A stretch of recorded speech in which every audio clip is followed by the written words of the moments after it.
예, 경제 변수에서 지나치게 가대평가됐던 게 제자리를 찾아가는 과정인 것 같습니다. 그래서 미국 경제는 이제 장기적으로 세계 경제 역할이 축소되고 정치, 사회적 역할도 축소되는 국면이고요.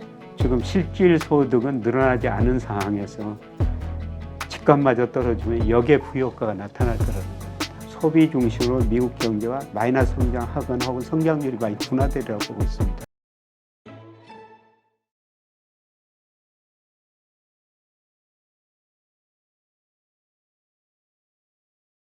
네, 오늘 모신 분은 서강대학교 경제대학원 김영희 교수님입니다. 안녕하세요. 네, 안녕하십니까. 네, 지금 지난번에 오셨을 때 이제 하반기에 좀 조정이 좀 크게 오지 않겠나 이렇게 말씀을 하셨는데요. 예. 지금 뭐 그런 상황이 좀 됐습니다. 여러 가지 대외 변수 때문에. 예. 지금 미국 증시 상황 어떻게 보시나요? 예, 경제 변수에서 지나치게 가대평가됐던 게 제자리를 찾아가는 과정인 것 같습니다. 그래서 제가 평가해 보면은 미국 주가가 명목 GDP, 그다음에 산업생산, 소매 판매, 고용, M2 이런 거에 비해서 최소한 그 10% 이상 가대평가됐었거든요. 네. 그 가대평가 정도가 이제 조금씩 해소되는 과정이다. 그렇게 좀 보고 있습니다. 아, 그렇군요. 예. 그러면은 지금 아직도 지금 사실 좀 밀렸다라고 생각하는데 우리가 엔비디아하고 테슬라 같은 경우 워낙 많이 빠지다 보니까 예. 특히 지난주에 뭐 테슬라 같은 경우 많이 빠지다 보니까 우리는 많이 빠졌다라는 미국 시장이 이런 예. 생각이지만 이것도 착시 현상일 수도 있다. 그렇죠. S&P 500이 뭐 4,400 갔다가 뭐 4,200이니까 별로 안 떨어졌죠. 예, 그런데 제가 그런 경제 변수로 추정해 보면은 뭐 명목 GDP로 추정해 보면은 올해 그 적정 주가 한 3,700 정도 되고요. 그다음에 뭐 산업생산, S&P 500이요? 예, 산업생산, 소매 판매, 고용 M2 이런 거 미국 주요 경제 변수로 하면 한 4천 정도가 나옵니다.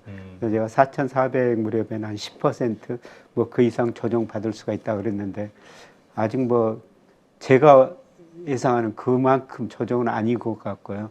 조금 더 떨어질 여지는 있다 그렇게 보고 있습니다. 네. 근데 이제 그렇게 예상하셨던 그 시점 예. 몇 개월 전에는 지금 같이 이스라엘 문제 예. 이런 것들이 있기 전이었잖아요. 예, 이게 이제 맞습니다. 돌발 악재로 나왔기 때문에 추가적으로 더 많이 어떤 하락 이런 게 좀 나오지 않을까 걱정하시는 분들도 있거든요. 예, 뭐 그럴 수가 있습니다. 예, 사실 뭐 이 방송에서도 앞으로 그 중동 사태가 어떻게 전개될지 많이 하셨을 거로 생각됩니다만은 지금 상황에서는 뭐 어떤 상황으로 전개될지 사실 뭐 예상하기는 쉽지 않고요. 뭐 가장 중요한 거는 이란까지 이제 전쟁에 개입하면은 이게 심각한 문제가 되고 국제 유가 폭등하고 아마 제가 예상한 것보다 주가가 훨씬 더 많이 하락할 텐데요. 현재까지는 뭐 그 정도까지는 좀 전개되지는 않을 것이다. 이 상황은 전개봐야 되는데 앞으로 좀 더 지켜봐야 될 것 같습니다만은 뭐 저는 이번이 그렇게 심각한 충격은 좀 아니라고 보고 있습니다. 아, 그네. 예. 근데 이렇게 생각하시는 분들도 있던데요. 그러니까 예전에 SVB 사태라든가 이런저런 일들이 있었을 때 미국 연준, 미국 정부 막 이제 해가지고 막아냈잖아요. 이제 이렇게 갈수록 힘을 좀 소진하다 보면은 그 다음에 나오는 악재는 쓸 힘이 좀 약해지지 않을까 이런 걱정들 하시는 분도 있던데요. 예, 그래서 저는 뭐 중기적으로 좀 미국 증시에 대해서는 그렇게 낙관적으로 보지는 않았는데요. 그러니까 2008년, 2020년 두 번의 그 경제위기를 겪으면서 미국 정부가 돈을 굉장히 많이 썼지 않습니까? 그러다 보니까 미국 정부 부채가 GDP 대비 120%까지 올라와 버렸고요. 예, 그 다음에 뭐 금리 0%까지 또 5.5% 올렸습니다만은 아직도 미국 물가가 연준이 목표한 수준보다 좀 높거든요. 네. 지금 금리를 내릴 수가 없죠. 그러니까 거시경제 정책 수단이 과거보다 줄어들기 때문에 내년 저는 미국 경제가 침체에 빠지리라고 보고 있거든요. 내년에. 예. 물론 그 블룸버그 컨센서스는 올해 2.1, 내년에 0.9% 예상하는데요. 예, 저는 0.9%도 좀 높은 수준 아닌가. 내년 미국 경제가 침체에 빠졌을 때 통화 정책, 재정 정책, 특히 재정 정책이 과거보다 한계가 있기 때문에 뭐 극한 회복은 좀 어렵다고 보고 있습니다. 그래서 장기적으로 저는 미국 주가가 2000년에서 2009년까지 미국의 S&P 500 월평균 수익률이 마이너스 0.08% 마이너스였거든요. 뭐 그 정도 장기적인 조정 국면에 들어가지 않을까 그렇게 보고 있습니다. 네. 지금 어떻게 봐야 될지 모르는데 그 이러한 지금 말씀하신 그런 현상들, 이러한 것들이 그 일시적 어떤 현상으로 봐야 될까요? 아니면은 좀 중장기적으로 그렇게 좀 문제들이 좀 번져나간다고 보시나요? 중장기적으로 문제는 계속 벗어날 가능성이 높죠. 예, 사실 2003년 이후로 보면요, 그 미국의 힘이 점차 약해지는 모습이 나타나고 있거든요. 2003년 이라크를 공격했는데 뭐 별 의미 없이 끝났고요. 예, 그 다음에 최근에 파키스탄인가요? 어디서 미국이 철수했고, 그 다음에 러시아 지금 우크라이나 전쟁 있고, 그 다음에 하마스, 이스라엘 이런 거 공격하는 거 보면은 그만큼 미국의 힘이 약해졌다는 걸 그렇게 보고 있거든요. 그래서 장기적으로 세계 GDP에서 미국 비중이 2001년 중국이 WTO에 가입할 때였으면 그때 34%였어요. 네. 아, 32%. 근데 작년에 보니까 24%로 줄어들고요. 예, 그리고 IMF 그 전망치를 보니까 2028년까지도 세계 GDP에서 미국 비중 축소거든요. 그래서 미국 경제는 이제 장기적으로 세계 경제 역할이 축소되고 정치 사회적 역할도 축소되는 국면이고요. 이런 것들이 아마 주식시장에 반영될 것 같습니다. 지금 아까도 잠깐 말씀하셨지만 그러한 요소들 때문에 미국채 금리가 10년물이 거의 4.98, 뭐 거의 5% 육박하는 정도로 올라와서 이건 금융위기 때보다도 더 심각한 상황이다. 이렇게 얘기하는 분들도 있더라고요. 예, 미국 10년 국채 수익률이 5%를 넘었을 때가 2007년이었었죠. 예, 그리고 2021년에 그 코로나 때문에 미국이 돈을 많이 풀고 금리를 내리다 보니까 0.5%까지 떨어졌는데요. 저는 뭐 5% 근접했지 않습니까? 근데 현재까지는 미국 경제가 참 좋습니다. 그래서 이번 주에 저 미국의 3분기 GDP 속보치가 발표되거든요. 예, 그런데 지금 블룸버그 컨센서스 이런 컨센서스 보니까 한 4.1% 정도 나오고 있어요. 연율입니다. 우리도 같은 날 그 3분기 GDP가 발표됩니다만은 우리는 한 0.6% 전분기 대비 미국시 연율로 계산하면 2.4% 정도 됩니다. 미국이 우리보다 지금 훨씬 더 높은 성장을 하고 있다는 거죠. 그래서 그렇게 경제가 현재까지는 좋으니까 고용도 많이 늘어나고 물가도 상당히 높은 수준이기 때문에 금리를 올릴 수밖에 없고요. 그리고 또 러시아 우크라이나 전쟁 때문에 뭐 세계 불확실성이 높았지만 또 이스라엘 하마스 전쟁 때문에 또 국제화 유가가 오를 것이다. 이런 기대도 많이 있지 않습니까? 그러면 유가가 오르면 미국 물가가 오르고요. 그리고 최근에 그 파월 연준 의장이 기자들한테 지금 저 국채 수익률이 이렇게 5% 근처까지 올라가는데 어떻게 생각하느냐 그런 질문을 봤을 때 단기적인 요인도 있지만 구조적인 요인도 있을 것이다. 그런 대답을 했더라고요. 그러면서 지금 5%까지 올라갔는데 문제는 앞으로인 것 같습니다. 그러게요. 이게 5% 요즘 뭐 7%까지도 예상하시는 분들이 자꾸 나오셔가지고 저는 지금 미국 국채 10년 수익률이 거의 정점 무렵에 와 있다. 이렇게 보고 있습니다. 물론 여기서 좀 더 올라갈 수 있습니다만은 3분기까지는 미국 경제가 좋은데요. 아마 4분기부터는 미국 경제 성장이 소비 중심으로 많이 둔화될 것 같습니다. 네. 소비가 미국 GDP의 70%를 차지하고 있는데요. 제가 소비가 둔화될 수 있는 요인을 몇 가지 지적해 보면은 우선 저 미국의 가계저축률이 작년에 3.3%였어요. 2007년 2.5% 이하로 가장 낮은 수준입니다. 미국 가계가 한국에서 최근 그 자료를 냈습니다만은 그동안 모아놓던 많이 써버렸다. 그리고 금리가 오르다 보니까 미국 가계 이자 부담이 늘어나고 있더라고요. 예를 들어 2021년 한때에는 가처분 소득에서 금리 부담이 1.5%였어요. 근데 최근에 보니까 2.5%까지 올라 버렸습니다. 그게 금리 부담이 올라 버리니까 쓸 돈이 줄어들고요. 저는 가장 중요한 게 미국의 그 중간 가구 실질 소득이라고 보는데요. 이게 2019년 정점치고 지난 3년간 하락해 버렸거든요. 사실 중간 가구가 소비를 해줘야 되는데 이 실질 소득이 줄어들다 보니까 소비할 여력이 별로 없다는 겁니다. 그래서 아마 4분기부터는 소비 중심으로 미국 경제가 마이너스 성장하거나 혹은 성장률이 많이 둔화되리라고 보고 있습니다. 그렇게 되면은 아마 경제 성장을 떨어지고 수요도 좀 위축되면서 물가 상승률이 낮아질 것이기 때문에 금리는 거의 정점에 와 있다. 앞으로 여기보다 추가적으로 많이 올라갈 가능성보다는 약간 올라갈 가능성이 있습니다만은 뭐 중기적으로 전환점에 거의 와 있다 떨어질 가능성이 저는 굉장히 높다고 보고 있습니다. 지금 많은 분들은 좀 전에도 말씀드렸지만 뭐 6%대, 7%대 더 올라갈 걸 기준금리가 예, 예. 그러면서 여기도 이제 좀 더 튈 거라고 보시는데 그러진 않을 것이다. 예, 기준금리도 저는 뭐 지금 5.50% 상한선이지 않습니까? 예, 물론 지난 9월 FMC 보면은 뭐 12명이 점을 찍어놨죠. 올해 한 번 더 올리겠다.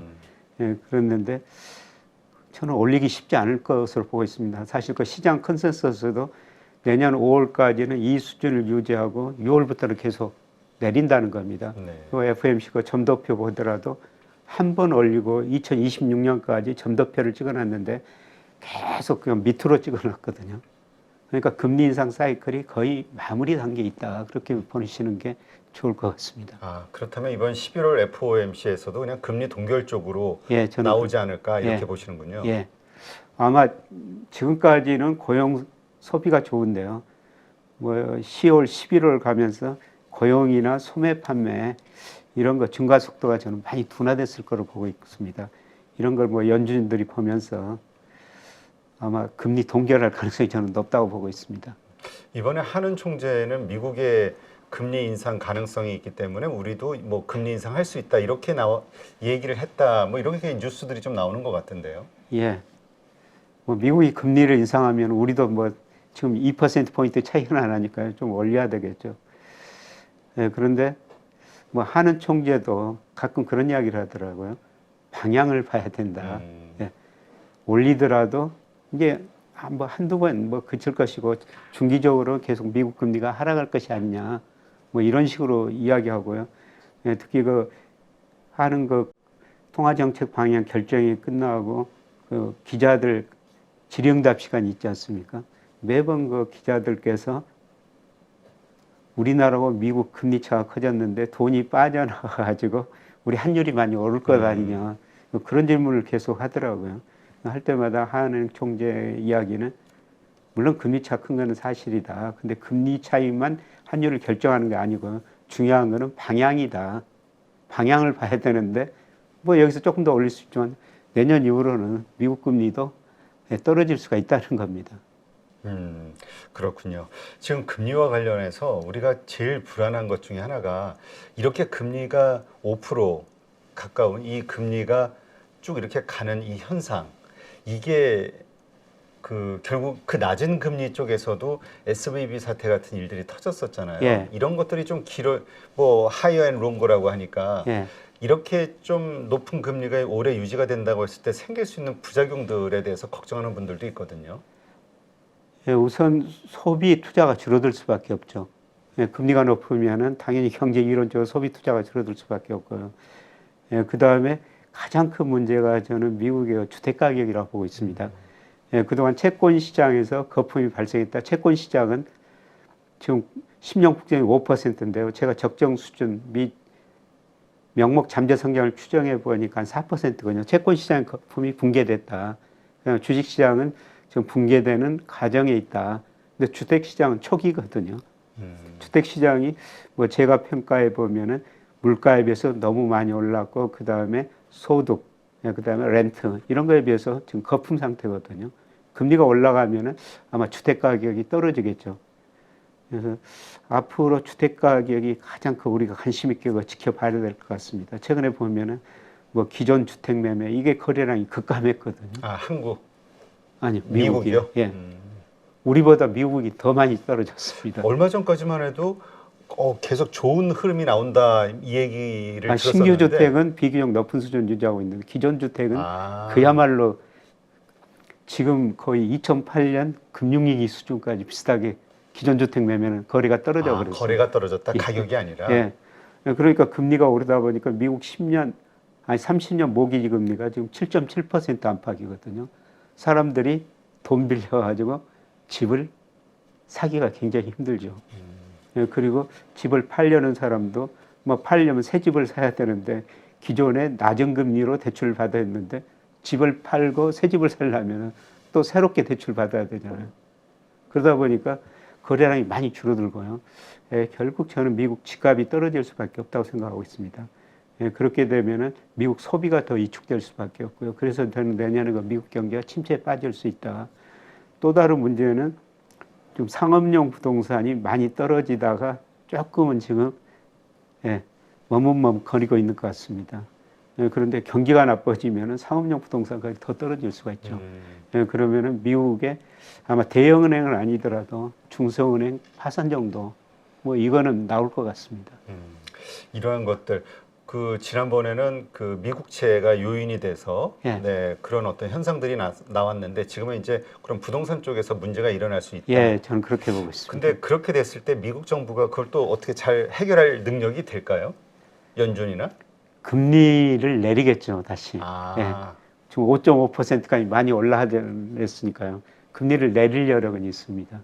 그런데 그만큼 이제 물가가 안정되려면은 소비가 많이 위축돼야 되는데 소비는 위축되면서 물가 상승률 낮아지는데요. 그래서 이제 가장 큰 문제가 사실 중동 문제죠. 근데 이란까지 전쟁에 가담해서 확산되면은 뭐 호르무즈 해협 뭐 그런 문제가 발생해서 유가가 급등해 버릴 수가 있습니다. 그렇죠. 그럼 미국이 스태그플레이션에 빠지게 되는 거죠. 물가는 높은데 경제 성장률은 마이너스 될 수가 있고 이런 상황 되면 또 금리를 내릴 수 있는 상황이 아닌데 그래서 뭐 미국 바이든 대통령도 중동까지 가가지고 그 지상군 그 팔레스타인 지역에는 좀 투입을 지금 막고 있는 뭐 이런 상황이 아닌가 생각됩니다. 만약 그렇게 되면 사실 미국 경제는 굉장히 좀 어려울 것 같습니다. 그러니까 지금 상황에서는 큰 문제가 아닌데 만약에 어떤 변수로 좀 더 확전이 되거나 이랬을 때는 큰 어떤 어려움이 생길 수 있다, 미국 경제에. 그런데 뭐 그런 중동 사태에 관계없이 주택 가격은 좀 채권 시장에 거품 붕괴됐다가 완전히 꺼졌고 주시장에 붕괴되는 과정이고요. 이제 주택 시장에서 거품이 붕괴되는 초기일 수가 있다는 겁니다. 그게 저는 미국 경제의 가장 큰 문제라고 보고 있습니다. 네. 근데 이제 그것이 부동산은 결국 흔들리면은 그 금융권으로 전이가 되니까. 가계 소비도 줄어들고 가계 소비가 줄어들면은 기업 매출 줄어들고 상업용 부동산 가격 더 떨어지고 거기다 많이 대출해준 중소은행들 더 어려워질 수가 있는 거죠.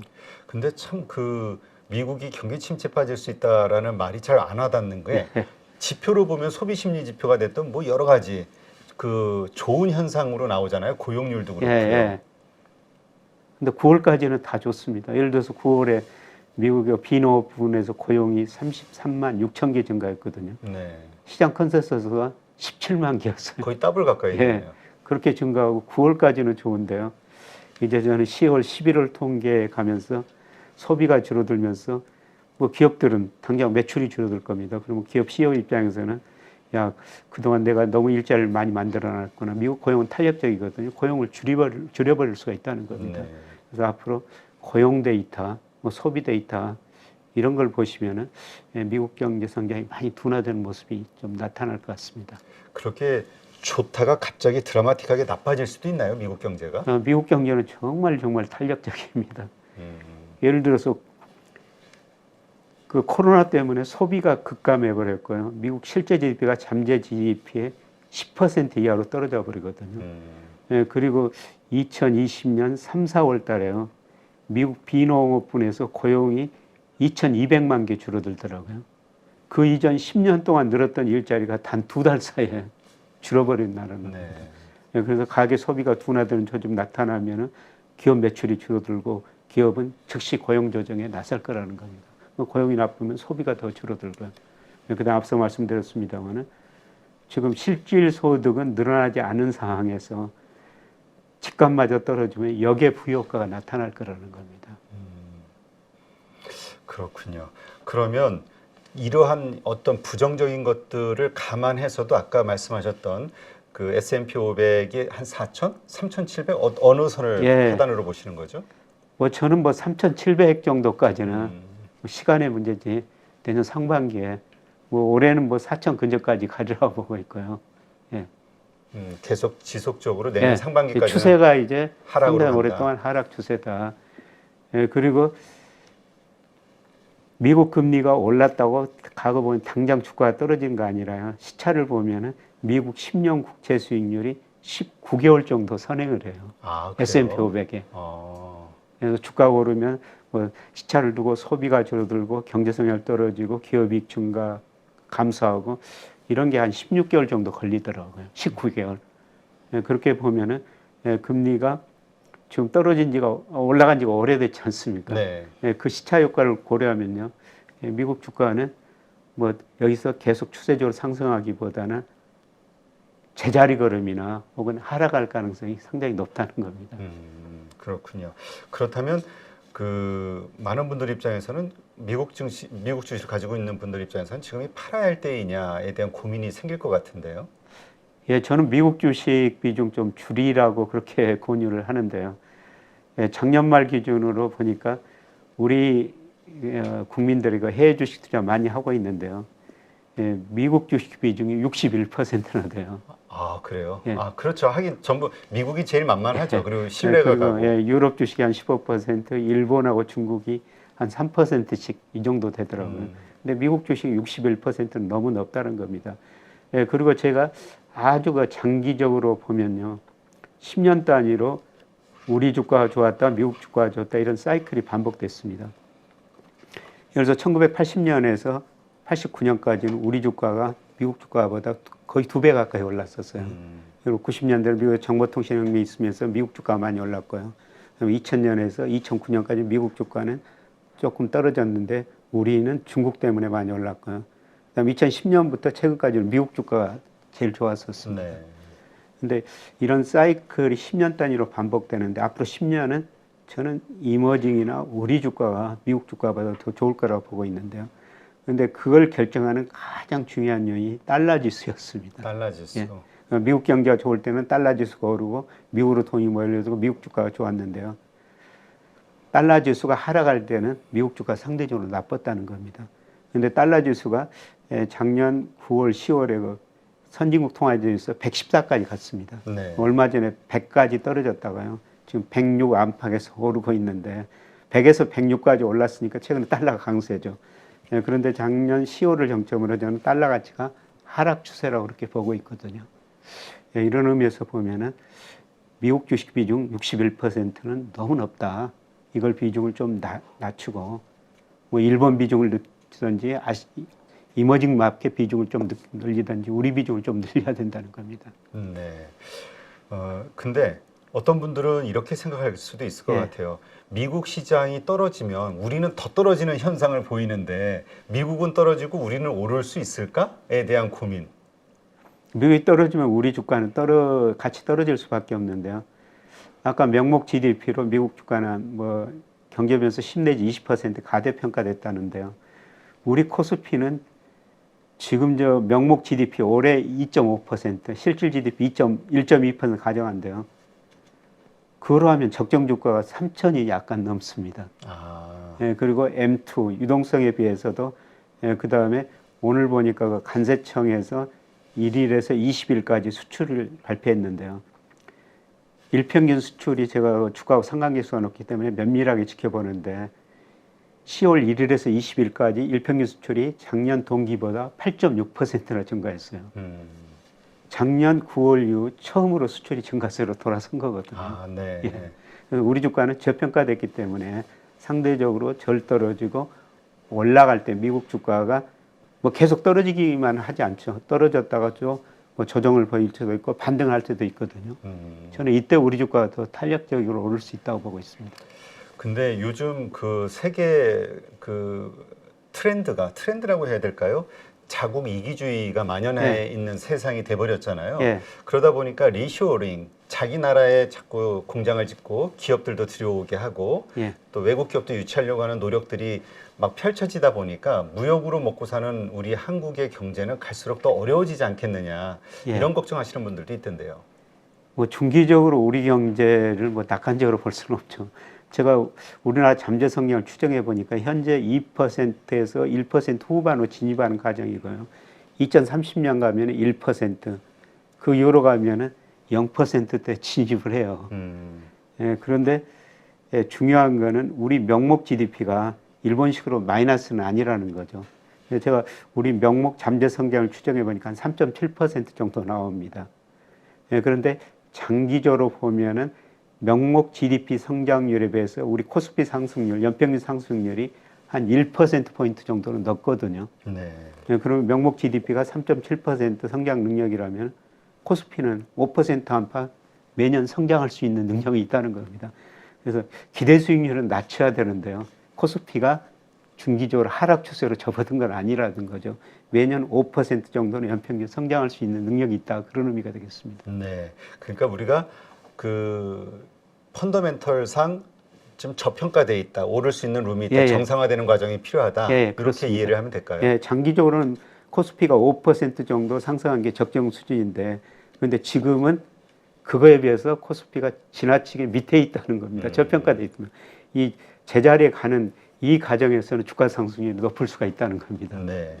근데 그렇게 주가가 좀 오르려면은 결국 외국인이 좀 사줘야 되는 거 아니야? 예. 이렇게 생각하는데 요즘 돌아가는 분위기를 보면 외국인은 계속 팔고 있거든요. 저는 외국인이 뭐 당장 다음 달부터는 다시 사리라고 보고 있습니다. 아, 그래요?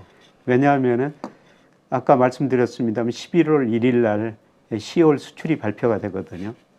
그러면은 작년 9월 이후로 거의 13개월 처음으로 수출이 플러스로 증가했을 거라는 겁니다. 이걸 보면은 아마 4분기 전체적으로도 수출이 5% 이상 증가하고 무역 수지도 한 전 90억 달러 이상 흑자나리라고 보고 있는데요. 예, 그동안 뭐 수출이 감소하면서 최근 몇 개월은 무역 수지 흑자니까 불황형 흑자다.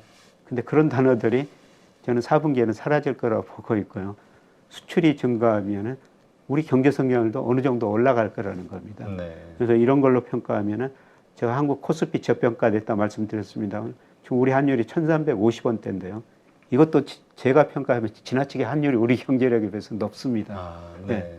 그래서 저같이 생각하는 외국인이 일부는 있을 거라고 보고 있고요. 한국 코스피도 저평가됐다. 한국의 원화 가치도 저평가됐다. 우리 주식 사면은 원화 가치 상승, 우리 코스피 상승 양쪽에서 차익을 누릴 수가 있거든요. 뭐 이렇게 생각하는 외국인들이 아마 저는 11월부터 서서히 좀 사리라고 보고 있습니다. 네. 그 11월 1일, 2일 FOMC 회의 네. 이때 금리 동결이 되고 또 미국의 셧다운 문제가 좀 해결이 되면 그 다음부터 외국인들도 좀 사주지 않을까에 대한 기대하시는 분들도 있긴 하던데요. 예, 아마 그 가능성이 저는 있어 보입니다. 아마 금리 동결은 앞서 말씀드렸습니다만 뭐 아주 높다 이렇게 좀 보고 있고요. 예, 그다음에 미국 정부 부채 뭐 높은 거는 사실이지만은 뭐 셧다운까지는 가지 않으리라고 좀 보고 있습니다. 예, 그래서 그런 문제들이 좀 해결되면은 뭐 불확실성이 조금 더 해소되면서 최근에 보니까 세계 주식형 펀드로 돈이 다 많이 빠져나가고 있거든요. 아, 그래요? 예, 그런데 그런 자금 이미 많이 빠져나간 상태니까 조금씩은 들어오면서 우리 주식도 살 수 있다고 보고 있습니다. 진짜 그 자금 흐름 동향을 저도 그 한번 좀 봤는데 보니까 상품 쪽으로 예. 많이 가고 있다, 원자재나. 예. 그러다 보니까 이것도 인플레이션이 추가적으로 이스라엘 전쟁 때문에 예. 이렇게 또 올라가는 현상이 생기는 거 아닐까 걱정하시는 분들도 있더라고요. 예, 그렇습니다. 그래서 최근에 보면은 주식 채권에서 돈이 빠져나오고 상품 쪽으로 돈이 좀 이동하고 있는데요. 뭐 물가가 오르면은 뭐 상품 가격도 같이 올라갈 수밖에 없지 않겠습니까? 최근에 금 가격도 오르고 최근에 코인 가격도 상당히 좀 많이 올랐습니다. 그래서 이런 의문을 갖는 분들이 있더라고요.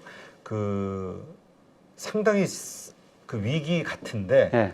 그래서 그 안전자산인 달러 국채 여기에 대한 수요가 늘 것 같은데 수요도 그렇게 크지가 않고 달러도 생각보다 105, 6에서 이렇게 왔다 갔다 하지 지난번처럼 115만 이렇게 못 치고 올라가는 걸 예. 보고 달러가 왜 이러지? 이 현상을 이해 못하는 분들이 있더라고요. 저는 미국 국채 수익률로 거의 정점에 와 있다. 그리고 달러 가치는 앞으로 떨어질 거라 보고 있습니다. 미국 연방정부 부채가 GDP 대비 102%, 120%, 그 다음에 순대부채도 67%. 이 대불균형이 너무 심화됐거든요. 이런 상황에서 장기적으로 달러 가치가 오를 가능성보다 하락할 가능성이 높습니다. 그런데 최근에 그 비트코인 가격이나 금 가격 이런 것이 올랐는데요. 제가 비트코인 가격을 분석해 보니까 달러 지수가 하락할 때, 미 국채 수익률이 하락할 때 비트코인 가격이 올랐거든요. 역상관계가 있다는 겁니다. 그래서 최근에 코인 가격이 금 가격이 올라가는 거 보고 이런 거를 사는 사람들은 앞으로 달러 가치 하락이나 미 국채 수익률 하락을 기대한 것이 아니냐 네, 그런 생각이 듭니다. 아, 네. 그러니까 우리 그런 생각도 하시는 분들이 있더라고요. 그러니까 뭐 왠지 모르게 점점 달러가 예.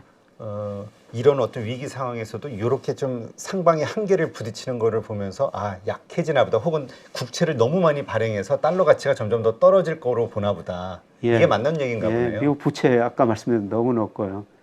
예, 그리고 그 세계 중앙은행이 외환을 보유하고 있지 않습니까? 네. 그런데 평균적으로 2000년에 전 세계 중앙은행이 달러를 외환 보유율 71% 보유했어요. 네. 예, 그런데 작년 최근 보니까 58%로 줄어들어 버렸거든요. 세계 중앙은행이 과거처럼 달러, 미국 경제를 과거처럼 못 믿겠다고 하고요. 계속 그 달러 비중 줄여버리는 거죠. 특히 그 중국이 좀 많이 줄이지 않습니까? 네. 예, 중국이 그동안 미국으로 수출해가지고 돈 벌어가지고 미국 국채를 많이 사줬었어요. 2013년에는 1조 2,700억 달러 가지고 있었는데 올 8월 달 통계가 나왔는데 8,020억 달러. 정말 많이 줄여버렸더라고요. 네. 아, 그렇군요. 그래서 지금 말씀하신 대로 금과 비트코인이 오르는 현상, 이게 예. 이제 벌어지고 있다, 이렇게 이해하면 되겠군요. 예. 근데 지금 정말 이 한치 앞을 내다보기 어려운 지금 아주 혼란스러운 상황이잖아요. 예. 근데 이번에 앙드레 코스톨라니도 모든 투자자에게 권하고 싶은 책이다. 또 교수님도 감수를 하셨네요. 혼돈 속의 혼돈. 네, 요거의 신간인데 그 감수를 하셨는데 이 책, 이게 1688년도 세계 최초의 주식 투자 설명서라고 하는데 이게 정확히 어떤 겁니까? 저도 깜짝 놀랐는데요. 1688년 이 무렵에 네덜란드에서 세계 주식 최초로 주식 시장이 서쳤었습니다. 네, 거래소. 네. 네, 그때 보니까 선물도 있었고요. 네, 지금처럼 주식 시장에서 투기꾼들도 있었더라고요. 네, 그래서 이 사람이 한 5-6차례인가 주식에서 몽땅 잃었다는 겁니다. 네, 그리고 재기하면서 이 책을 썼는데요. 이 사람이 조셉 드라베가. 네, 처음 들어봐요, 저도. 네, 저도 이 책을 보면서 처음 들어봤는데요. 저는 저 책을 읽으면서 그때나 지금이나 똑같아요. 주식시장 사람들 생각은 똑같더라. 어떤 때는 역거품이 발생하고 어떤 때는 버블 또 발생하고 그 투자 패턴 보면은 그때나 지금이나 똑같다는 생각이 들었었어요. 네, 그리고 이 책에 4가지 투자 원칙을 제시하고 있습니다만은 적당한 때 이익을 챙겨라. 적당할 때. 그리고 늘 현금은 요새처럼 현금이 정말 중요한 때가 없죠. 그렇죠. 적당한 때 이익 챙기고 현금을 보유하라. 그리고 또 제가 그 책을 보면서 좀 조심해서 이야기하라는 건 누구한테 주식을 사라 팔라 권유하지 말라. 이게 첫 번째 원칙이에요, 이 사람이. 네. 사실 지금 이 자리에서도 그 주식 이야기 하고 있습니다만 그걸 하지 말라는 겁니다. 잘해야 번전이라는 겁니다. 맞아요. 그래서 저 책은 그때나 지금이나 우리가 주식시장에 참여하는 심리가 똑같기 때문에 한번 읽어볼 필요가 있다. 그런 생각이 듭니다. 이 투자의 역사, 역사는 항상 반복된다, 이 말은 들어봤는데 투자의 역사도 마찬가지라는 거군요. 특히 주식시장에 참여하는 심리가 그때나 지금이나 똑같다는 걸 느꼈습니다. 네. 사람들의 결국 욕심이 좌지우지하는 거니까. 네, 그렇습니다. 아마 그런 것 같은데 지금 그래서 어떤 분들은 지금은 돈을 벌려고 노력할 때가 아니라 리스크를 제어하는, 그러니까 리스크를 피해야 되는 때다. 그래서 지금은 투자를 할 때가 아니라 오히려 좀 한 발 물러나야 될 때다. 장기금리, 장단기 금리 역전 현상도 그렇고 경기 침체에 대한 여러 가지 위기 상황에 대한 걱정하시는 분들도 있거든요. 저는 오히려 지금은 리스크를 조금씩 취하시는 게 좋지 않을까. 네, 그렇게 생각합니다. 최근에 한국은행에서 우리나라 자금 순환을 발표했는데요. 거기 보면 여러 가지 통계가 있지만은 우리 가계가 금융자산을 어떤 식으로 운용하는지 이게 나와 있거든요. 그런데 우리나라 가계 금융資産에서 예금 및 현금 주로 은행에 맡긴 건데요. 46%, 2021년에 43%였는데요. 46%까지 올라가 버렸더라고요. 채권 비중은 3%고 주식 비중은 2021년에 23%에서 한 22%까지 좀 낮아졌어요. 근데 그동안 은행 금리가 높아가지고 은행으로 돈이 몰릴 수밖에 없는데요. 네.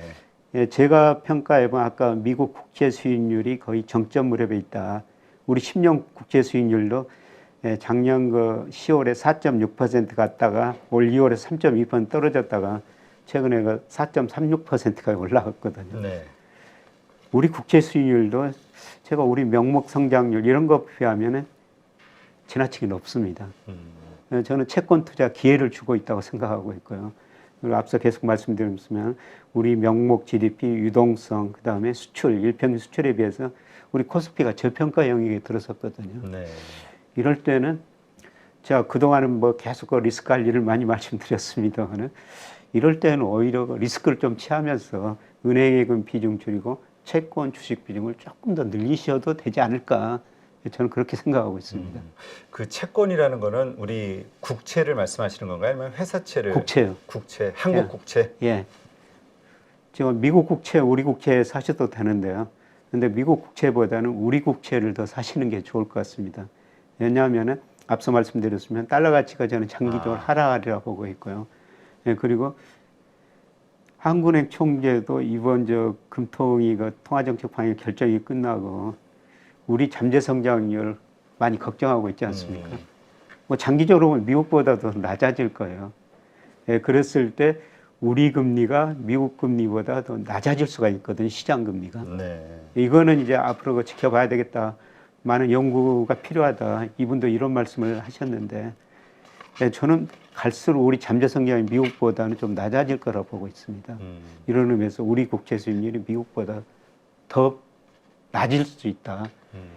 과거에 보면은 우리 그 시장 금리가 미국 금리보다 장기적으로 계속 높았거든요.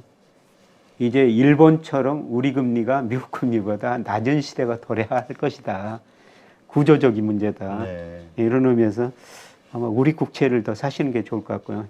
회사채는 아직도 그 불확실성이 높은 시기니까 저는 뭐 은행채까지는 좀 사셔도 괜찮은데 회사채는 아직은 사실 시기는 아닌 것 같습니다. 요즘 나오는 뉴스 보니까 진짜 회사채 그 가상금리가 자꾸 붙고 있다. 그러니까 예. 그 AAA급, 그 트리플 A 예. 이런 등급조차도 지금 상당히 가상금리가 붙고 있다. 이런 얘기가 좀 나오더라고요. 예, 그렇습니다. 예, 그리고 뭐 내년에 경제가 한 뭐 올해 1.4% 정부 이상 하고 있는데요. 내년에 2%좀 넘을 겁니다. 그렇더라도 체감적으로 경기는 그렇게 좋지는 않을 거고요. 어려운 기업들이 모두 살아날 정도 경기는 아니라는 거죠. 예, 그리고 그 신용평가회사들이 회사채는 뭐 신용등급 낮출 수도 있거든요. 네. 예, 그러면 트리플 A 마이너스가 AA로도 변할 수 있고 뭐 BBB 플러스로 변할 수도 있습니다. 예, 그렇게 되면 채권 가격이 급격히 회사채 가격이 떨어지니까 회사채는 뭐 조심스럽게 접근하는 게 좋을 것 같습니다. 네, 그렇군요. 그러니까 지금 여러 가지 요건으로 한국 경제 혹은 한국 증시에 대한 그 두려움이 좀 있는데 꺾어지지 않을까 하는 오히려 이럴 때 리스크를 좀 테이킹하면서 예. 가져갈 만하다. 예, 그렇습니다. 왜냐하면 2,400 심리적 지지선이 무너져가지고 지난주부터 예. 그래서 많이들 걱정하거든요. 예, 지금 뭐 걱정이 많은 상태인데요. 예, 그런데 우리가 늘 그 시장에서 걱정할 때, 이럴 때 우리가 반대 생각을 한번 해보시자는 겁니다. 그러니까 몇 년 전만 해도 그 독일 국채 수익률이 마이너스 0.2%까지 떨어졌거든요. 그래서 네. 그때 우리 그 일부 금융회사들이 독일 국채를 뭐 기초상품, 파생상품 만들어가지고 굉장히 어려웠지 않습니까? 네. 그때 거꾸로 행동하시면 된다는 겁니다. 지금 전 세계적으로 특히 미국 금리 높다 매일 언론에서 보도되고 있는데요. 이럴 때 우리가 다른 생각을 한번 해보셔도 될 것 같습니다. 이 모든 악재가 드러났을 때 예, 예. 오히려 그때가 매수의 기회로 보자 예, 이렇게 그렇습니다. 말씀이 되는데 근데 그 만에 하나 새로운 악재들이 나왔을 때 뭐 이스라엘 말씀하셨지만 이게 뭐 이상하게 뭐 확전이 된다든가 예. 이랬을 때도 동일한 생각이신가요? 아니면 그때는 좀 달라져야 되나요? 뭐 중동전이 심각한 상황으로 가면은 뭐 유가가 급등하면서 예. 더 떨어질 수가 있죠. 음. 예, 그런데 그게 우리 역사를 보면은 다 해결하고 넘어왔거든요. 네. 예, 그런 의미에서 만약 그런 사건이 떨어져가지고 코스피가 더 떨어진다면은 오히려 저는 주식을 더 싸게 살 기회가 아닌가 그렇게 생각합니다. 아, 그러니까 지금 만에 하나 리스크를 감당하고 사더라도 분할로 조금 예, 조금씩 분할로 살아가는 하셔야 거 되죠. 예, 이게 예. 필요하겠네요. 예, 예. 예, 제가 10월에서 11월 사이에 좀 주식을 그 분할 매수하시는 게 좋을 것 같습니다. 이런 말씀을 계속 드렸습니다만은, 예, 저는 11월 중순 가면은 외환시장이나 주식시장도 좀 상당히 안정되리라고 보고 있습니다. 네, 알겠습니다. 아까 잠깐 말씀하셨지만 지금 달러 가치가 하락하고 그래서 요즘 이제 금과 비트코인 가격이 오르고 있잖아요. 예. 이게 지속적으로 일어날 어떤 이어질 현상으로 보시는지. 그래서 왜냐하면 지금이라도 비트코인, 금을 사야 돼? 이런 고민하시는 분들이 많아서. 예, 저는 중기적 추세라고 보고 있습니다. 그래서 미 달러 가치가 아까 대내 불균이 심했다, 연방정 부채는 없다, 대외 부채는 없다 이런 말씀을 드렸고요. 그 다음에 IMF가 2028년까지 세계 경제 전망을 했는데 2028년까지 세계 GDP 중에서 미국 비중 계속 축소거든요. 이거는 앞으로 5년 달러 가치 하락이라는 겁니다. 정도의 네. 문제죠. 그래서 이런 의미에서 보면은 예, 저는 비트코인, 금 중기적으로 계속 사셔도 된다는 거 보고 있는데요. 예, 그런데 제가 많이 투자는 권유하지 않고요. 왜냐하면은 주식이 떨어지더라도 우리는 배당금을 받을 수가 있고요. 그다음에 채권 가격이 떨어지더라도 이자는 받지 않습니까? 그렇죠. 예, 그런데 그런 것 금이나 비트코인은 이자 배당이 없어요. 예, 이런 의미에서 많이 투자할 필요는 없고 단지 저는 시세 차익을 누릴 수가 있다고 보고 있습니다. 그래서 늘 제가 말씀드린 것은 우리 투자 자산 중에서 적게는 10%, 한 많게는 20% 정도는 이런 자산에 투자할 필요는 있다 그렇게 보고 있습니다. 네, 그렇군요. 하여튼 지금 많은 분들이 가지고 있는 주식 비중이 좀 많으신 분들은 막 불안해서 더 떨어질까 봐 고민 중에 있고 또 현금이 있으신 분들은 언제 어떤 자산을 살 것이냐에 대한 또 고민을 하고 있는 것 같아요. 예. 근데 아까도 말씀하셨지만 지금은 좀 주식이 가장 위험 자산이긴 하지만 예. 리스크가 있더라도 가져가는 게 맞다 이렇게 보시는 거죠. 예. 그래서 우리가 이제 크게 투자할 자산이 크게 보면 부동산하고 금융자산이죠. 네. 근데 부동산 비중 76% 너무 높고요. 그다음에 금융자산 중에서 지금 예금 비중이 46% 너무 높다는 겁니다. 그래서 예금 비중 좀 줄이고 저평가된 게 주식이고 제가 보기에는 채권이거든요. 네. 이럴 때 채권하고 주식 비중 늘려서는 게 좋을 것 같습니다. 만약에 우리가 주식을 산다고 했을 때 어떠한 주식을 가져가는 게 좋겠느냐. 왜냐하면 지금 우리가 올해 초반에는 2차 전지주가 열풍을 예. 불었었고 지금은 또 반도체가 중심이 되고 있는데 이거 가지신 분들 간에 또 의견 차이도 좀 있고 아주 좀 복잡해요. 2차 전지 그야말로 많이 올랐다가 지금 많이 떨어졌죠. 네, 좀 크게 조정을 거의 보이고 있죠. 종목별로 차별화는 되겠습니다만 제자리 온 것 같습니다. 거의 50% 고점 대비 한 50% 조정받는 것 같아요. 예, 그런데 저는 반도체가 더 좋아 보입니다. 근데 그 반도체가 좋다고 하면은 많은 분들이 2차 전지주를 가지고 있는 분들은 그런 얘기를 하세요. 2차 전지주는 지금 매출이 다 확정이 돼 있고 수익이 나는데 왜 반도체는 지금 하이닉스나 삼성전자 적자를 보고 있고 앞으로 좋아질 거란 기대감으로 예. 여기를 하느냐. 주가도 좀 올랐는데. 예, 제가 삼성전자 주가를 보니까요. 통계청에서 발표하는 선행지수 순환 변동치하고 방향은 거의 같습니다. 물론 삼성전자 주가가 좀 앞서가기도 합니다만은. 예, 그런데 우리나라 통계청의 선행지수 순환 변동치가 지난 4월이 저점이었고요. 네. 그다음에 OECD에서도 각국의 선행지수 발표하는데 우리나라 선행지수도 발표하거든요. 우리나라 선행지수는 2월이 저점이었어요. 지금 9월까지 계속 올라가고 있거든요. 선행지수가 올라간다는 것은 시차를 두고 경기가 회복된다는 겁니다. 네. 그러면 경기 관련주죠. 그게 대표적으로 저는 반도체라고 보고 반도체. 있습니다. 예. 그러니까 지금 안 좋았지만 좋아질 거에 대한 턴어라운드에 대한 기대감. 그렇죠. 예. 이게 예. 가장 강한 모멘텀이다. 예. 그래서 예를 들어서 2020년 6월 달에 삼성전자가 9만 원 걸 때 10만 전자 이야기가 나왔었습니다만 그때 OECD 선행지수는 2020년 5월 우리나라 통계청의 선행지수 순환 변동 6월 정점을 치고 꺾였거든요. 같이 떨어졌죠. 네. 예, 그런데 OECD 한국 선행지수가 2월 졌죠. 통계적인 선행지수 4월 졌죠. 올라가고 있다는 겁니다. 네. 경기가 앞으로 회복될 거라는 겁니다. 이런 의미에서 저는 뭐 반도체가 상대적으로 좀 좋지 않을까 그렇게 생각하고 있습니다. 네. 근데 그 경기 선행 지수 말씀하시니까 아까도 언급하셨지만 우리의 잠재 성장률은 점점 떨어지고 있고 오히려 선진국보다도 경제 성장률이 더 낮을 거로 이제 보통 예상을 하잖아요. 예. 이렇게 경제가 안 좋은 상황에도 우리 한국의 어떤 주식들 이런 것들이 오를 수 있을 거라고 보시는 건가요? 앞서 말씀드렸습니다만은 경제 성장, 잠재 성장이 2%다. 명목 잠재 성장률은 3.7%다. 그러면 코스피는 매년 5% 정도는 상승 여력이 있다. 그리고 중요한 거는 그거에 비해서 지금 우리 코스피가 한 20% 정도 가소평가됐다. 아, 지금 예. 싸기 때문에. 예, 싸기 때문에 제자리를 찾아가고 제자리 찾아가는 과정에서 상승률이 높겠죠. 그 이후로는 매년 5% 정도는 코스피가 상승 여력이 있다는 겁니다. 그렇게 오르는 과정에서 아무래도 이제 주도 매수 세력이 있어야 되잖아요. 예. 그건 아무래도 외국인이라고 보시나요? 아니면 우리 국내 힘만 가지고도 갈 수 있다고 보시나요? 우리나라 주식은 아직도 외국인이죠. 예, 그런데 제가 그 일별 데이터 가지고요. 개인, 기관, 외국인 이런 식으로 그 코스피하고 상관계수를 분석해 보는데요. 장기적으로는 그 기관이 별로 역할을 못 했는데 근데 최근 올해 들어서는 기관하고 코스피하고 상관계수가 높더라고요. 아, 그래요? 예.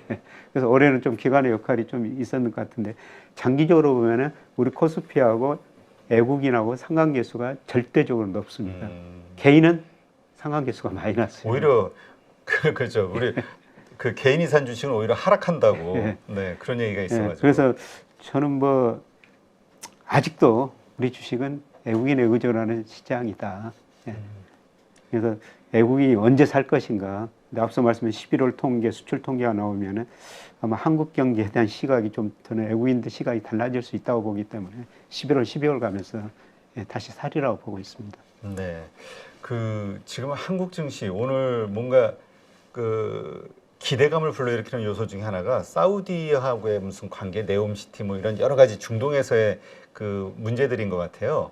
근데 또 한편에서는 그 중동에서 우리가 그 돈을 번 것도 있지만 떼먹힌 돈도 많다고. 그 참 이 호재와 악재를 어떻게 분간하는지 참 헷갈려가지고. 작년에 우리나라가 대중동 그 무역 수지 보니까요. 적자가 거의 1,000억 달러 가깝게 났습니다. 우리가 중도에서 돈을 버는 게 아닌가요? 중동. 네. 중동이요. 아니 원유 수입해야 되니까. 수입. 사우디 한 나라만 거의 그 400억 달러 가깝게 적자를 냈거든요. 네. 1,000억 달러 중동에다가 작년에 준 거예요. 아, 원유를 수입해야 되니까. 그럼 우리가 큰 소리 쳐도 큰 소리 칠 수 있나요? 에너지라? 가서 좀 큰 소리 쳐야 되죠. 우리 1,000억 달러 줬으니까 너네 좀 줘야 된다. 그래서 그 사우디 같은데 뭐 대통령까지 방문하시고 뭐 여러 가지 수주를 받았다 이런 통계가 나오는데요. 뭐 좀 긍정적인 측면으로 볼 수가 있습니다만은 그런데 작년 그 11월에 그 사우디 빈살만 앙세자가 우리나라 왔었죠. 네. 그리고 나서 뭐 20, 30조 그냥 MOU를 맺었다. 근데 MOU라는 거는 그야말로 그냥 안 지켜도 되는 약속 그렇죠. 아닙니까? 네. 실제로 체결된 게 그렇게 많지는 않은 것 같아요. 이번에도 뭐 일부는 뭐 체결됐죠. 뭐 전체적으로는 부정적보다는 긍정적이라고 볼 수가 있는데요. 뭐 지나치게 뭐 기대를 높여서는 안 될 것 같습니다. 지금 아까 일본 주식에 대한 비중도 조금 뭐 중국이나 그러니까 이머징 우리나라 주식이나 조금 높이는 게 좋다 이렇게 말씀을 하셨는데 그 마침 워렌 버핏도 요번에 뭐 나온 이야기로는 그 일본 금융주를 샀다. 그래서 예. 혹시나 내년도에 일본의 금리 인상 이런 것들이 있게 되지 않을까? 거기에 대한 베팅이 아닐까? 이런 생각하시는 분들도 있더라고요. 예. 저는 일본 경제가 장기가 디플레이션을 탈피하는 과정이라고 보고 있거든요. 물가가 좀 오를 거라는 거죠. 예, 그래서 지금은 확신이 안 서기 때문에 뭐 기준금리를 마이너스로 유지하고 그다음에 일드 커브 컨트롤을 하고 있습니다만은 저는 내년 가서 아마 그 일드 커브 컨트롤 이거 범위를 많이 올릴 거라고 보고 있습니다. 예, 그리고 뭐 내년 하반기 가면은 아마 마이너스 기준금리도 포기하지 않을까 이렇게 생각하고 있습니다. 그래서 우리도 뭐 미국 주식이 61%고 해외 주식 투자에서 일본 비중 3%밖에 안 된다고 말씀드렸습니다. 미국 61%는 너무 높고 좀 줄인 만큼 뭐 일본 주식 비중 좀 더 늘리셔도 될 것 같습니다. 근데 일본이 그렇게 금리 인상을 하게 되면 엔캐리 트레이드 이런 현상들 때문에 또 우리 증시에는 안 좋은 거 아니냐, 주가가 빠지는 요소가 되는 거 아니냐, 금융시장 불안 요소냐 아니냐, 이거 가지고 또 논란이 많거든요. 아마 뭐 일부가 부정적인 요소는 있겠죠. 일본 저 금리가 오르면은 우리나라에 들었던 자금들이 뭐 일본으로 다시 갈 수도 있고요. 그런데 일본 자금이 과연 우리나라에 얼마나 들어있는지 주시장은 별로 안 들어있고요. 근데 채권 시장은 국가별로 발표를 안 하고 있어요. 근데 우리 채권 시장에서 외국인들이 9% 가지고 있는데 47%가 아시아계 자금이거든요. 그래서 금융감독원에서 국가별로 발표를 안 하기 때문에 일본 자금이 얼마인지는 잘 모르겠습니다만, 뭐 저는 그렇게 심각한 영향을 주지는 않을 거라 보고 있고요. 예, 그리고 엔화 가치가 그렇게 되면은 상대적으로 오를 수가 있죠. 아, 네. 예, 그러면은 우리도 환율이 방향은 그냥 엔화하고 우리 원화하고 방향은 같거든요. 엔화 가치가 오르면 우리 원화 가치도 오르는 거죠. 그렇죠. 예, 그러면 일부 외국인들은 뭐 한 차익을 누릴 수 있으면 기대하면서 우리 시장으로도 들어올 수 있다고 보고 있습니다. 네. 지금 그리고 그 중국 관련해서도 그 뭐 부동산 뭐 위기 문제 뭐 여러 가지 뭐 그로 인한 또 금융권의 불안 문제 이런 것들 때문에 중국 경제가 살아나야 기본적으로 우리 한국 경제가 사는데 이런 걱정하시는 분들이 있거든요. 중국 경제가 아무래도 디플레이션에 빠지는 것 같다. 어렵다. 중국 경제가 디플레이션은 아니고요. 예, 저는 이제 고성장에서 저성장으로 가는 진통이다. 그러니까 중국 경제가 지난 30년 동안 거의 그 10% 가깝게 성장을 했거든요. 네. 사실 이렇게 세계가 30년 동안 10% 성장한다는 세계 역사상 거의 보기 엄청난 거죠. 드뭅니다. 10%면. 예, 그런데 특히 그 2008년 미국에서 금융위기가 오고 세계 경제가 굉장히 어려우니까 중국 기업들이 공기업들이 투자를 엄청 많이 했거든요. 그래가지고 그 어려운 시기에도 9 내지 10% 성장했습니다만은 그때 이제 가행 투자 문제가 발생한 거죠. 그래서 기업이 부실해져, 은행이 부실해지는 이런 과정에서 지금 중국 경제가 저성장으로 갈 수밖에 없죠. 그런데 과거에는 비해서는 저성장인데요. 지금 세계가 연평균 3% 성장하는데 중국 경제가 앞으로 5년은 최소한 4 내지 5% 성장을 할 거거든요. 세계 평균보다는 높은 성장을 할 거라는 겁니다. 그리고 무역 측면에서 보면은 사실 2001년 중국이 WTO에 가입하고요. 중국이 경제 성장하면서 작년까지 보니까 우리 무역 수지 흑자 중 85%가 중국에서 왔습니다. 아, 네, 그렇죠. 근데 이제 중국 사람들이 웬만한 상품은 자기들이 만들어 자기들이 쓰기 때문에 무역으로 돈 벌기는 힘들 거예요. 저는 이제 그동안 그 중국에서 무역으로 번 돈 가지고 중국 가서 이제 금융으로 돈을 벌어야 된다. 이런 말씀을 드리고 싶습니다만은. 중국의 비중은 2018년에서 우리 수출 비중이 27%까지 올라갔는데요. 올 그 9월까지 통계 보니까 20%예요. 뭐 여기서 크게 늘어나기는 힘들 것 같습니다. 대신 아세안 비중이 18%고요. 최근에 인도 비중이 꾸준히 늘어나는데 아직 3%밖에 안 되거든요. 인도와 아세안 비중 하면은 21%, 중국 20%, 미국 18%보다 더 높다는 겁니다. 그래서 우리나라 국가별, 지역별 무역 구조 보면은 큰 틀이 좀 바뀌는 과정인 것 같습니다. 중국에서 아세안, 인도 쪽으로요. 네. 그러니까 우리가 걱정하는 여러 가지 지금 나와 있는 문제들이 뭔가 조금 더 심각해진다 하더라도 우리 한국 증시가 올라간다라고 생각하시는 그 생각은 변함이 없다. 예, 그렇습니다. 이렇게 이해가 되네요. 예. 근데 그 많은 분들이 미국의 금리 인하를 기다리거든요. 예. 그 금리 인하가 되면은 이제 본격적으로 증시는 더 오를 것이다. 이렇게 생각하는 분도 있고 어떤 분들은 금리 인하는 우리 증시가 완전히 망가졌을 때 나올 수 있는 조치이기 때문에 그 전에 이미 증시는 무너져 있을 것이다. 어떻게 보시나요? 그 이전에 아마 미국 주가가 좀 많이 떨어져 있을 것 같습니다. 예. 그래서 뭐 우리가 저 주가를 결정하는 아주 단순하게 그냥 금리하고 기업 이익이지 않습니까? 네. 금리가 제가 앞으로 떨어진다고 말씀을 드렸으면 떨어지더라도 기업 이익 증가 속도 감소가 금리 떨어진 것보다 더 커져 버리면은 같이 주가도 떨어질 수밖에 없죠. 그래서 저는 앞으로는 미국 주가 전망할 때 금리는 한 번 올리면 끝이다. 네. 금리는 앞으로 시간이 갈수록 떨어진다. 경기를 더 봐야 된다고 그럽니다. 아, 경기. 예. 그래서 미국 경기를 결정하는 GDP의 70%를 차지하는 소비 경기, 소비를 봐야 된다고 보고 있습니다. 그럼 우리가 계속해서 앞으로 주의해서 봐야 되는 거는 소비 지표인가요? 예, 그렇습니다. 예. 아, 그것이 계속 상승하고 있는 거라면 괜찮은 거고 그렇죠. 하락했을 때면은 예. 그다음에 안 좋은 일들이 벌어질 것이다. 증시에 좀 하락. 예. 그걸까지는 사실 너무 좋았어요. 소매 판매가 뭐 컨센서스가 0.전월비 3%, 0.3%인데 0.7%나 증가해 버렸더라고요. 네. 그걸까지는 좋습니다. 지금 그러면 뭐 어쨌든 지금 많은 분들이 그 2,400 깨지면서 한국 이제 다시 약세장 들어가는 거 아니냐 이런 고민들을 하는데 그렇지는 않다라고 말씀하시니까 또 아마 위안을 얻는 분들도 있을 것 같은데요.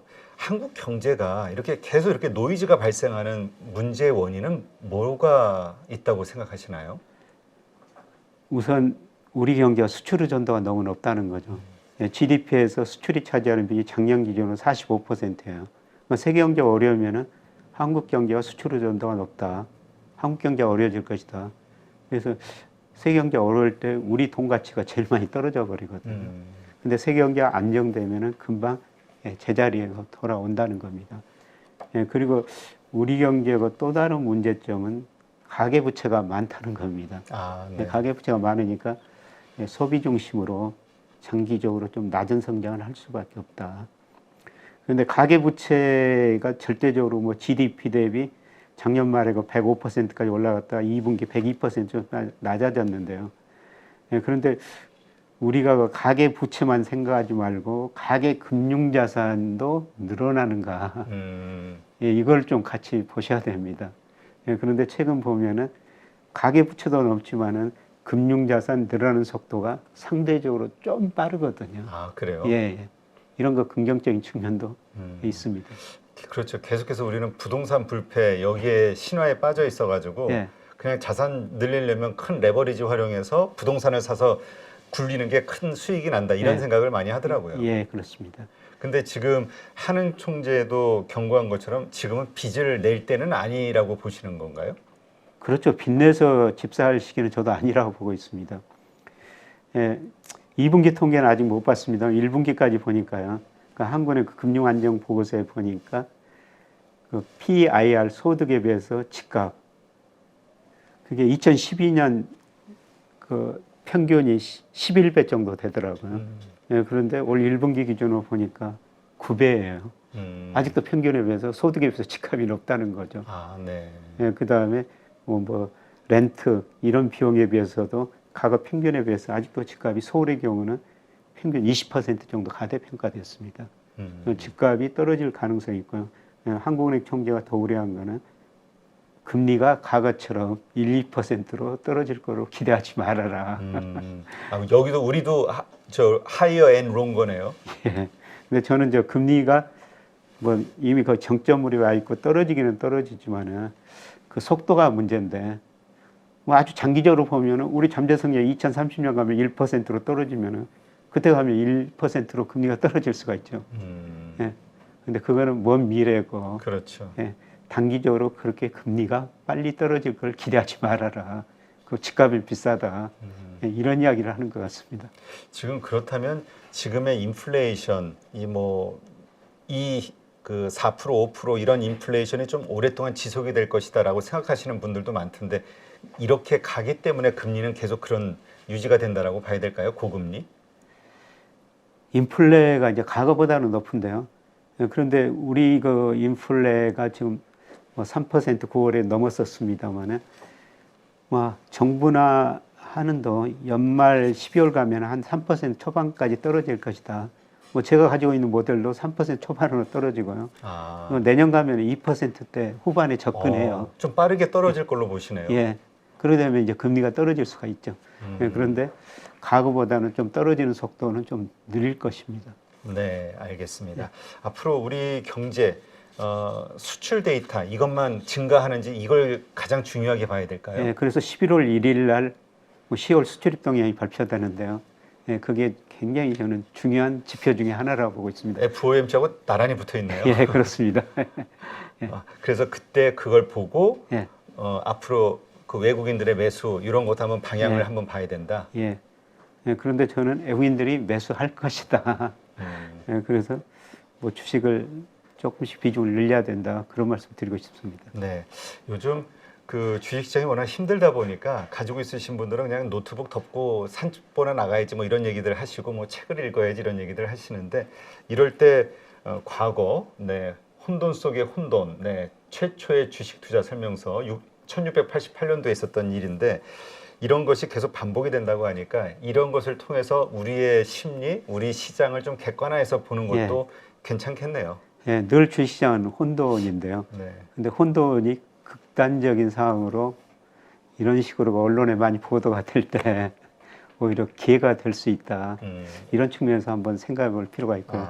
그런 의미에서 저 책 꼭 한번 제가 뭐 감수의 글을 썼습니다만은 읽어보실 필요는 있을 것 같습니다. 네, 군중 심리학 이게 참 중요하다고 하긴 예, 하더라고요. 투자하시는 분들 말씀 예, 들어보니까. 맞습니다. 네, 이제까지 김영익 교수님 모시고 지금 일어나고 있는 우리 증권 시장의 현황, 그 다음에 매크로 지표들에 대해서 한번 살펴봤고요. 아마 지금 여러 가지로 투자에 대한 고민을 하시는 분들께 많은 도움이 되지 않았을까 그렇게 기대해 봅니다. 오늘 함께해 주신 김영익 교수님 고맙습니다. 네, 고맙습니다. 안녕하세요. 8.15 모니터 가족 여러분, 임수열입니다. 이번에 하나증권과 8.15 모니터기 함께 특별한 이벤트를 진행하는데요. 8.15 모니터 가족분들이 하나증권 신규 계좌를 개설하시면 특별한 혜택을 받으실 수 있습니다. 첫 번째 혜택은요, 국내 주식을 살 수 있는 3만 원을 드립니다. 두 번째 혜택은 하나증권과 함께하는 8.15 머니쇼 초청 받으실 수 있는 초청권입니다. 8.15 머니쇼는 특별한 강사진들에 의해 진행되는 프리미엄 세미나로 매회 500분을 초대해서 진행할 예정입니다.